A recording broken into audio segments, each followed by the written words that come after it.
Hello everyone, Radhe Radhe, जय Shri Krishna. I hope कि आप सभी अच्छे होंगे, स्वस्थ होंगे, खुश होंगे। तो आज के ब्लॉग की स्टार्टिंग में कर रही हूँ। आज मॉर्निंग ब्लॉग से ब्रह्म मुहूर्त में उठकर जल्दी उठकर अपने घर का काम कैसे करती हूँ और अपने घर को कैसे मैनेज रखती हूँ गर्मियों में। तो आज के इस ब्लॉग में मैं बताने जा रही हूँ, दिन भर की थकान, अनगिनत जिम्मेदारियाँ, फिर भी चेहरे की मुस्कान कभी कम नहीं होती। क्योंकि एक गृहिणी सिर्फ घर नहीं संभालती, वह पूरे परिवार को संभालती है।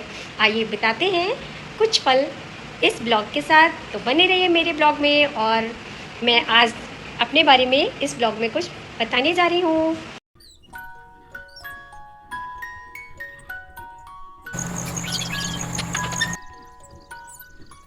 हेलो एवरीवन, सुबह के बज चुके हैं 4:30। ब्रह्म मुहूर्त में मेरे उठने की आदत है, तो मैं उठ गई हूँ और सबसे पहले आ गई थी गेट पर। शाम के लिए जो मैंने पानी भर कर रखा था बाल्टी में, वो मैंने गेट पर डाल दिया है। वो ये मेरे रोज़ाना का रूटीन रहता है। और मैं आ गई हूँ छत पर। छत पर टहलते टहलते अपने राधा रानी का जाप भी कर लिया है। और बहुत ही ठंडी ठंडी हवा चल रही थी और चिड़ियों की चहचहाट की आवाज़ आ रही थी। बहुत ही ताज़ा महसूस हो रहा था। बहुत अच्छा लगा छत पर आकर, और राधा रानी का जाप भी हो गया है। तभी मैं आ गई नीचे और अपने फेस को धुल लिया है ठंडे पानी से।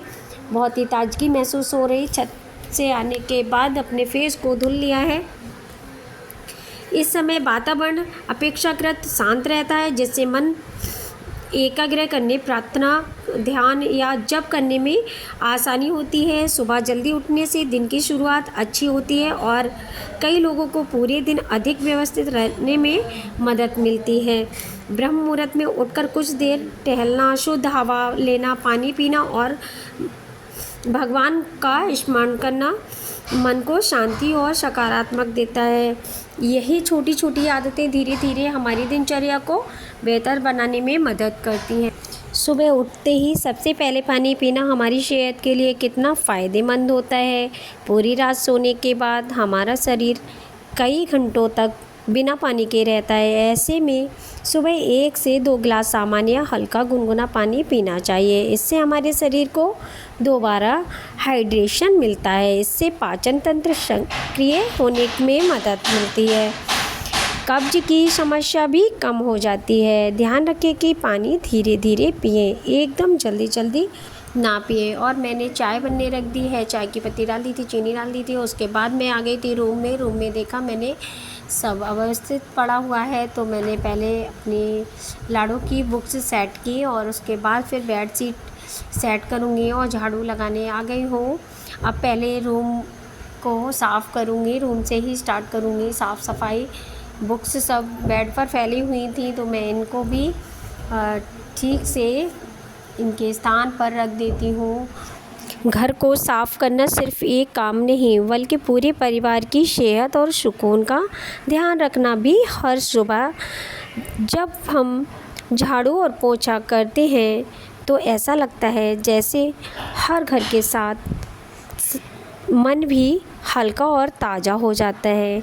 साफ़ सुथरा घर सकारात्मक माहौल बनाने में मदद करता है और दिन की शुरुआत भी अच्छी होती है। गृहिणी का हर छोटा काम परिवार की खुशियाँ से जोड़ता है, चाहे वह झाड़ू लगाना हो, पोछा करना हो या रसोई संभालना हो। हर काम में प्यार और अपनापन छिपा होता है। यही छोटे छोटे प्रयास एक घर को खूबसूरत और खुशहाल बनाते हैं। सुबह की शुरुआत एक प्याली गर्मा गर्म चाय तो पूरे दिन में एक अलग सी ताजगी महसूस होती है। चाय सिर्फ एक चाय नहीं, बल्कि परिवार के साथ बिताए गए उन छोटे छोटे खूबसूरत पलों का हिस्सा होता है। गृहिणी की सुबह की पहली मुस्कान अक्सर चाय की खुशबू के साथ आती है। अपने लिए भी एक पल निकालिए। तो जो भी हमारे वीडियो को देख रहे हैं, प्लीज़ कमेंट में बताइए चाय किस किस को पसंद है और सुबह सबसे पहले चाय कौन कौन पीता है। तो आ गई हूँ मैं अपने लड्डू गोपाल के लिए उठाने, क्योंकि मेरे लड्डू गोपाल अभी सो रहे हैं। इनको मैंने प्यार से उठाया। राधे राधे कान्हा जी, अब उठ जाइए क्योंकि मॉर्निंग हो गई है और आपका सभी इंतज़ार कर रहे हैं। उठ जाइए। या ब्रह्म मुहूर्त में मैंने अपने कान्हा जी को प्यार से उठा दिया है। मेरे कान्हा जी उठ गए हैं और मंदिर में ले आई हूँ मैं अपने कान्हा जी को चाय। पहले मैंने कान्हा जी को पानी पिला दिया है और पानी पिलाने के बाद मैं अपने कान्हा जी को चाय पिलाऊंगी। उसके बाद मैंने यहाँ पे लगाया पोछा। तो रूम में मैं पोछा लगा चुकी थी और यहाँ तक पोछा मेरा लग चुका है और पोछ में भी पानी से साफ़ कर दूँगी। पोछ में मैंने पानी डाल दिया था और उसको भी वाइपर की सहायता से साफ़ कर दिया है। साफ़ सुथरा घर बहुत ही अच्छा लगता है और सकारात्मक ऊर्जा प्रवेश करती हैं अगर साफ़ सुथरा घर होता है। तो हमेशा अपने घर को साफ़ सुथरा रखिए, गंदा घर नहीं होना चाहिए। हर गृहिणी का यही कर्तव्य होता है कि वो अपने घर को अच्छे से साफ़ सुथरा रखें। तो मैं तो हमेशा अपने घर को साफ़ ही रखती हूँ। मॉर्निंग में भी झाड़ू पोछा करना होता है और मैं शाम को भी इवनिंग में अपने घर में झाड़ू पोछा करती हूँ और अपने घर को हमेशा व्यवस्थित रूप से ही रखती हूँ।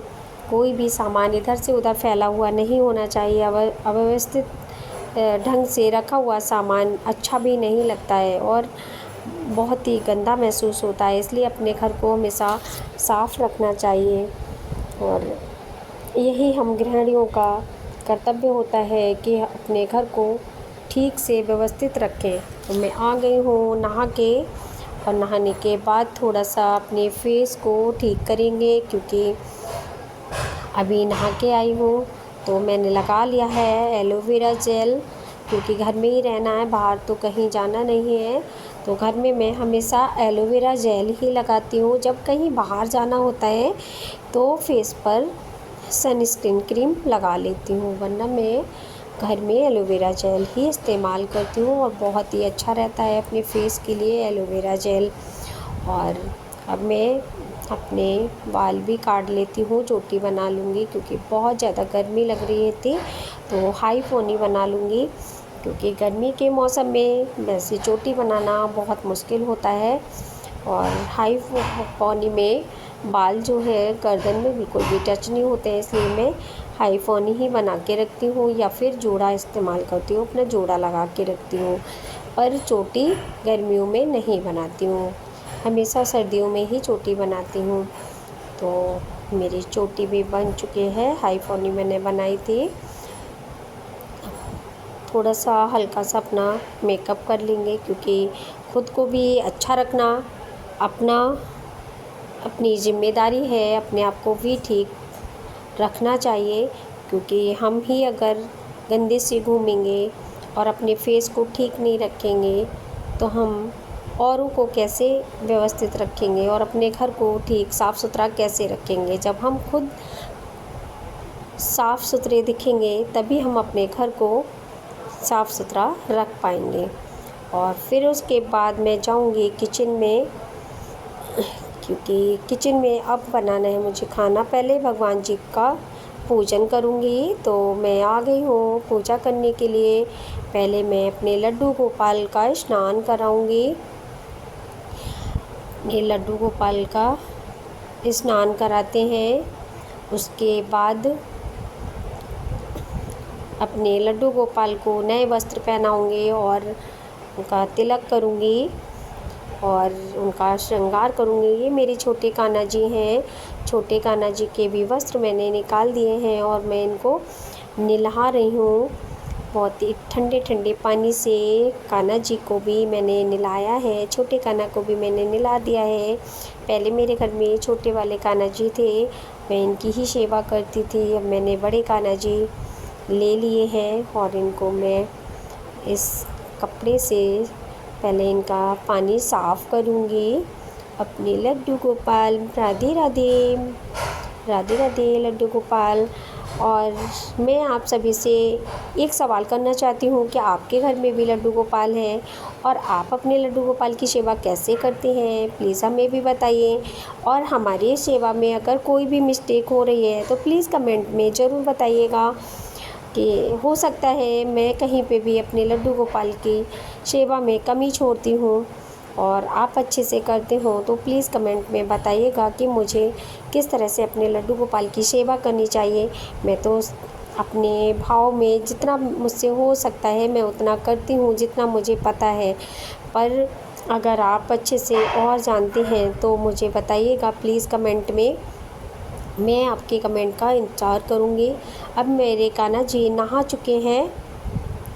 अब मैं दीपक जलाऊंगी और कान्हा जी की करूँगी आरती। और मैंने श्रृंगार भी अपने कान्हा जी का कर दिया है, मुकुट लगा दिया है और सभी श्रृंगार कर दिया है, बांसुरी भी दे दी है कान्हा जी की। और मैं कर रही हूँ अपने कान्हा जी की आरती। मेरे प्यारे लड्डू गोपाल, जितना मुझसे हो सकता है मैं उतना करती हूँ और जितनी मुझे जानकारी है मैं उतना ही करती हूँ।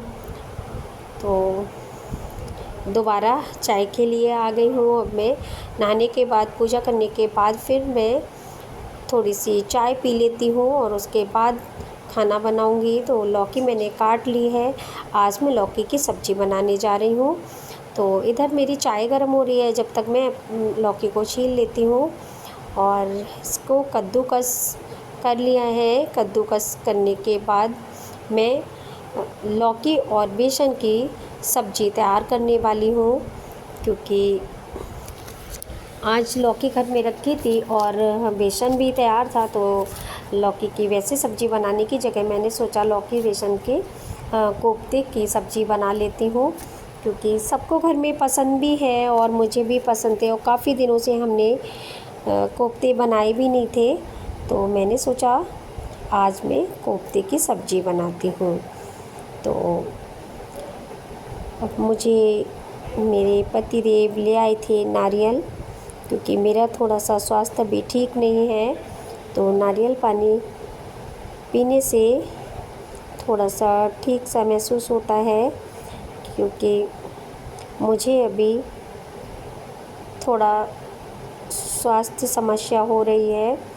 इसलिए मॉर्निंग में ही हमारे पतिदेव ले आए थे, बोल रहे थे चाय नहीं पियो इस टाइम और मैं आपको नारियल पानी ले आता हूँ, वो पी लेना। तो अब मैं सब्ज़ी की तैयारी कर रही हूँ, क्योंकि लौकी मैंने पहले ही कट करके रख दी थी और उसको कद्दूकस भी कर लिया लौकी को। अब मैं इसमें बेसन और मिर्च, धनिया, हल्दी थोड़ा थोड़ा इसमें मिक्स कर लूँगी पकौड़ी बनाने के लिए, क्योंकि अब मैं पकौड़ी बनाऊँगी। थोड़ा बेसन कम था तो मैंने और इसमें मिक्स कर लिया और मैं अब बना रही हूँ पकौड़ियाँ। कोफ्ते की सब्ज़ी हमारे घर में सभी को पसंद है और मुझे भी अच्छी लगती है। और आप कहाँ से मेरा ब्लॉग देख रहे हैं और आपको कोफ्ते की सब्ज़ी कैसी लगती है प्लीज़ कमेंट में बताइएगा। तो आज का ब्लॉग आपको कैसा लगा प्लीज़ कमेंट में बताइएगा, जिससे कि हमें नए ब्लॉग बनाने में मदद मिलती है अगर कमेंट आता है तो। और मेरे चैनल पर अगर आप नए हैं तो चैनल को सब्सक्राइब करिए, लाइक करिए, कमेंट करिए और शेयर कर दीजिए अगर हो सके तो। कोफ्ते की सब्ज़ी भी हमारी तैयार हो चुकी है, पकौड़ियाँ हमारी बन चुकी हैं, देखिए। और ये हमारी पकौड़ियाँ तैयार हैं। प्लीज़ हो सके तो कमेंट में बताइएगा कि आप हमारा ब्लॉग कहाँ से देख रहे हैं और आपको हमारा ब्लॉग कैसा लगता है। अब मैं अपने कान्हा जी को भोग लगा देती हूँ और मिलते हैं नए ब्लॉग में। मेरे कान्हा जी को भोग लग गया है, खाना मेरा तैयार हो चुका है। अब मिलते हैं नए ब्लॉग में। राधे राधे, जय श्री कृष्णा।